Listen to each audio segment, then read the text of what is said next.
김여은 집사님은 어릴 때부터 귀신을 보거나 듣는 그러한 집안에서 태어났습니다.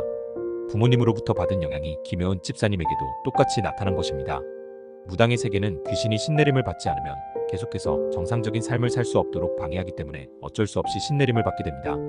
귀신들은 조상님들의 모습으로 사람을 속이면서 김여은 집사님의 마음을 약하게 하며 조상님을 잘 섬겨야겠다고 생각하게 만듭니다. 그리고 무당이 되어서 작두를 타게 되고 귀신들이 충만하면 엄청나게 날카로운 작두날에 베이지 않고 춤추게 됩니다. 그럼 구경하는 사람들도 알게 됩니다. 이 세상 사람의 능력이 아니구나. 귀신들은 마치 특별한 사람인 것 마냥 잠시 만들고 귀신들은 과거를 보고 사람들의 과거를 맞추며 사람을 홀립니다. 구슬하거나 귀신을 통해 인생을 편하게 좋게 살려던 사람들은 결국에 악한 영이기 때문에 더 힘든 삶을 살게 됩니다. 귀신을 매일 섬기고 귀신을 위해 기도하는 무당들의 최후는 항상 쓸모 없어지면 그냥 버려지는 인생입니다. 진짜 신이 아닌 악한 영이기에 그냥 필요 없어지면 사람을 그냥 죽이고 버리는 것입니다. 그렇게 무당 생활을 이어오던 어느 날 김여은 집사님에게 놀라운 일이 일어납니다.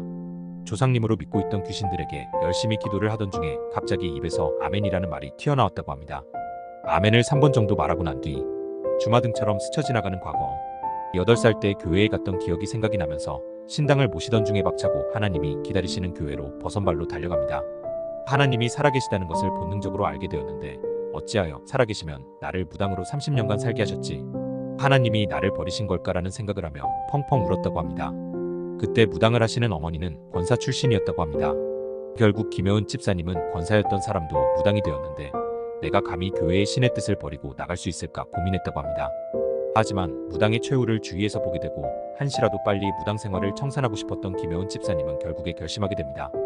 무당들이 신당을 버리고 오면 줄조상이라고 해서 귀신이 본인뿐만 아니라 가족을 건드려서 전부 죽인다고 합니다. 그럼에도 불구하고 주님이 살아계시다는 것을 믿으며 나아가게 됩니다. 하지만 무당 출신이라는 이유로 교회에 나가는 것은 굉장히 꺼려지게 되고 교회에서도 쉽게 받아주지 않았습니다. 어떠한 교회의 목사님께선 귀신을 떼고 오라는 말도 하셨습니다. 하지만 다행히도 춘천에 계신 어떠한 목사님께서 김여은 집사님을 도와주시겠다고 선뜻 나서서 말씀해 주셨다고 합니다.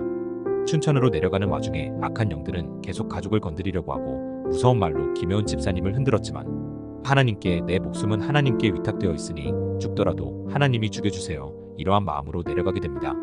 춘천교회에 갔는데 마음적으로 많이 위축이 되었다고 합니다.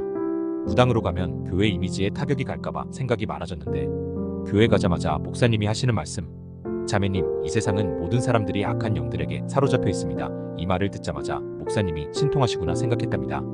가자마자 주님이 주시는 말씀에 마음이 와닿았다고 합니다. 예수님의 제자들이 십자가에 끌려갈 때에 다 예수님을 버리고 도망갔습니다. 예수님을 믿는다는 말을 하지만 온전히 믿지는 못했던 것입니다. 하지만 어느 순간 예수님의 부활을 목격하고부터는 목숨까지 아끼지 않고 예수님을 전파하다가 끝내 순교하는 모습을 보며 김여은 집사님 또한 많은 은혜를 받으셨다고 합니다. 또한 무당들의 최후를 알기 때문에 이 땅에서 삶이 끝이 아닌 죽음 이후에 천국이 있음을 알게 되니 너무 감동스러웠다고 합니다. 무당들은 당장의 재물과 명예를 중요시하게 되지만 천국을 알게 된 이후에는 이 땅의 재물 따윈 안중에도 얻게 되었다고 합니다. 예수님의 제자들의 마음을 알게 되었다고 합니다. 이제는 감동적인 간증을 들어보시는 시간을 갖겠습니다. 신령한 부활을 통해서 모든 사람에게 본인이 하나님이심을 알 수 있게 그 증거를 주셨다는 걸 알게 되었습니다. 그 죽음을 통해서 다시 살아나신 거, 다 죽는데 살아나신 걸 통해서 예수님만 살아나셨잖아요. 그걸 통해서 증거를 주셨다는 걸 알았습니다. 그 사도행전 17장 31절에 보면은 정확하게 나와 있습니다. 모든 사람에게 부활을 통해서 모든 사람에게 믿을 만한 증거를 줬다고 분명하게 말씀을 하고 계십니다. 제가 사실 진짜 놀란 거는 예수님의 그 생애가 그 십자가에서 죽으시고 부활하시고 그 33년 가까이 사셨던 이 모든 것들이 어느 날 뚝딱 일어났던 그 사건이 아니라는 것을 알았습니다. 그 예수님에 대해서 구약을 통해서 이미 수천 년 동안 예수님에 대해서 이미 다 예언이 되어 있었다는 걸 알았습니다. 그 사람이 기질대로 이렇게 말씀을 받는다고 무당들도 그 한 사람의 미래를 맞추는 거는 다 맞추는 거는 불가능하거든요. 이 악한 영들이 보여주는 대로 얘기할 뿐입니다. 근데 한 사람의 미래를 무당들이 5년, 10년도 맞추기 힘들거든요. 그리고 두세 사람만 모이면, 무당이 모이면 그 사람의 미래가 다 틀려집니다. 그런데 하물며 그 수천 년에 걸쳐서 예수님에 대해서 예언된 게 예수님 태어나기 전부터 수천 년에 걸쳐서 수백 가지의 예언을 수많은 선지자들의 입을 통해서 동일하게 예언이 되어 있었다는 것은 이거는 있을 수가 없는 일이고 또 예수님께서 그 수백 가지의 예언을 하나의 오차도 없이 정확하게 맞춤으로 인해서 그대로 다 이루심으로써 본인이 하나님이신 거를 저희들한테 정확하게 증거를 해주시는 겁니다. 그러면서 그 부활의 복음, 이 놀라운 복음을 듣고 이것만큼 제가 너무나 놀랍게 들었던 거는 그 죄에 대한 말씀이셨습니다.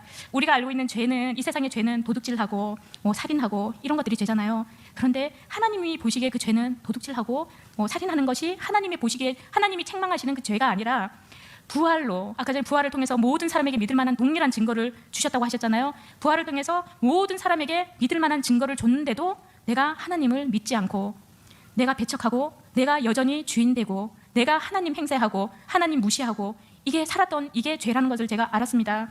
그러면서 언니가 연아 마귀가 뭐가 마귀인지 아니? 마귀는 제가 이렇게 모셔봤잖아요. 내가 그것들이랑 같이 살았는데 마귀는 결국 하나님이 보시기에 이 마귀는 다른 게 마귀가 아니다. 하나님은 이 중심을 보신다고 하셨는데 다른 게 아니라 창조주 하나님을 무시하고 여전히 내 힘으로 내가 주인 되어서 내 마음대로 살면서 입으로는 주여 주여 하고 내 마음대로 사는 이게 마귀다. 이게 이 중심이 바로 마귀 중심이랑 동일하다. 이 말씀을 하시는데 제가 너무 충격을 받았습니다. 그러면서 로마서 14장 9절을 보니까 하나님께서 저희들에게 이루어주시는 이 모든 거의 결국이 뭔지를 알겠는 거예요. 예수님께서 이렇게 십자가의 예언을 통해서 십자가에서 죽으시고 부활하셔서 이분이 하나님이심을 알려주시고 이 모든 것들을 이루어주셨는데 이거의 궁극적인 목적이 뭐냐면은 우리의 주인 되어주시기 위함이라는 것을 알았습니다. 이 복음의 결국이 이 마귀를, 이 귀신을 다들 끌어안고 살고 있거든요. 근데 이 귀신이 떠나고 예수님, 본래 우리의 주인, 예수님이 우리에게 주인으로 오시는 겁니다. 예수님께서 이 모든 것들을 위해서 결국 이 모든 것들을 수천 년 동안 계획하고 이뤘다는 걸 알았습니다.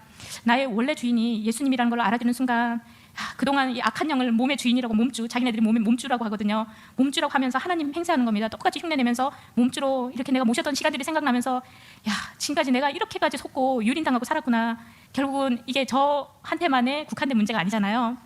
그리고 내가 이런 비참한 삶을 살 수밖에 없었던 것이 저는 내 가족들도 부모님들도 많이 원망했거든요. 엄마가 받았으면 내가 무당의 길을 가지 않았을 텐데 우리 집안의 기류가 이래서 이런 원망이 있었습니다. 나는 내 동생을 위해서 내가 희생을 하는 건데 이런 마음이 있었는데 그게 아니라 하나님께서는 저를 말씀하셨습니다. 내 중심을 내가 창조주 하나님을 배척하고 내가 내 마음대로 살았던 게 맞잖아요. 예수님을 모셔야 될 이 마음 보좌에 마귀를 끌어들이고 산 내 삶의 결과물이라는 걸 제가 알았습니다. 그러니까 제가 정말 거기에 물복될 수밖에 없었습니다. 그러면서 언니가 이제는 내가 주인 되어서 내 마음대로 이렇게 살았던 거에서 돌이키고 이제는 예수님을 주인으로 영접하라고 하면서 계시록 3장 20절을 찾아주셨습니다. 볼지어다 내가 문 밖에 서서 두드리려니 누구든지 마음 문을 열면 이분이 들어와 주신다는 거예요.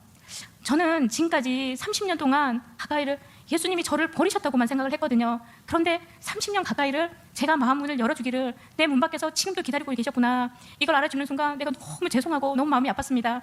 그래서 언니가 그래 이제는 예수님을 주인으로 영접할 거냐고 저한테 중심으로 영접할 거냐고 물어봤습니다. 근데 제가 이게 좀 의아한 게 있는 거예요. 아니 한낱 귀신을 이렇게 모셔드릴 때 내 몸주로 모셔드릴 때도 어마어마한 그 성대한 절차를 내가 치르는데 아니 전능자 하나님을 내 주인으로 이게 모셔드리는 천지 개벽할 사건이 지금 눈앞에 펼쳐져 있는데 아니 어떻게 내가 이렇게 초라하게 모셔드릴 수 있습니까? 그런데 언니가 하나님은 네 마음 중심만 보신다. 네 마음 중심만 받으신다.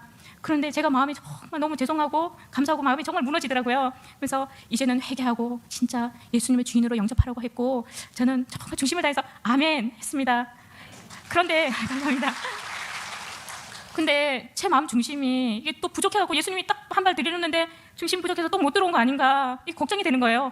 귀신은 들어오는 게 제가 보이지만 예수님이 들어오시는 거는 보이지가 않잖아요. 그래서 언니 혹시 예수님이 내 마음 중심이 이게 정성이 부족해서 못 들어왔을 수 있으니까 언니 한 번만 더 저한테 좀 물어봐 주시라고 그랬더니 언니가 정말 네가 이제는 네가 주인 되어서 네 마음대로 하나님을 무시하고 배척하고 살았던 거에서 돌이키고 예수님을 주인으로 영접할 거냐고 물어봤습니다.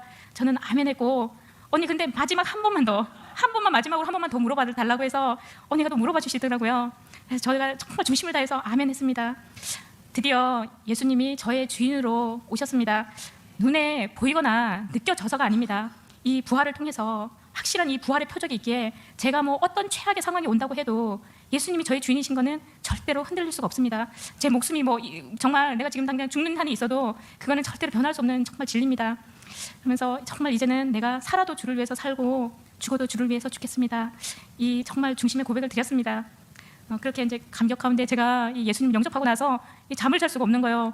혹시 이게 잠을 자고 탁 일어나는데 야 그거 꿈이야 뭐 이렇게 그거는 물거품처럼 탁 없어질까 봐 누가 그렇게 얘기할까 봐 이게 생신가 꿈인가 생신가 막 너무나 이게 저기가 돼서 막 걱정이 되는 거예요. 그래서 잠을 잘 수가 없었어요. 그래서 그 교회 사람들 같이 다 자는데 제가 이불을 뒤집어 쓰고 이 복음, 언니가 들려준 이 복음을 잊어버릴까 봐 그 말씀 해준 거 하나도 안 잊어버리려고 되뇌이고 잠 절대 안 자고 눈 떠야지 이러고 그걸 계속 밤에서 이불 속에서 하다가 저도 지쳐서 어떻게 잠이 들었나 봐요. 근데 자다가 제가 누가 노래를 부르는 노래를 부르는 소리에 제가 깜짝 깼습니다. 놀라서. 근데 제가 노래를 부르고 있더라고요. 그 노래 찬양이 날 사랑하심 성경에 써 있네. 이 찬양이더라고요. 제가 그때는 뭐 찬양을 알 길이 없었지만 아마 어렸을 때 들었던 찬양인 것 같습니다. 정말 하나님께서 이 믿음이 없으니까 이 어린이가 연약하니까 하나님께서 이런 식으로 나에게 이 주인이 내가 진짜로 왔다. 이걸 알려주시려고 이게 사인을 주시는구나. 이게 너무나 감격이 돼서 제가 그날 밤 이불 속에서 정말 혼자 부흥회를 했습니다. 이렇게 30년간 무속인 생활을 마치시고 주님의 품으로 돌아오시게 된 김혜은 집사님입니다. 재밌게 보셨다면 구독, 좋아요 부탁드리며 지금까지 내 마음속 초심찾기였습니다. 감사합니다.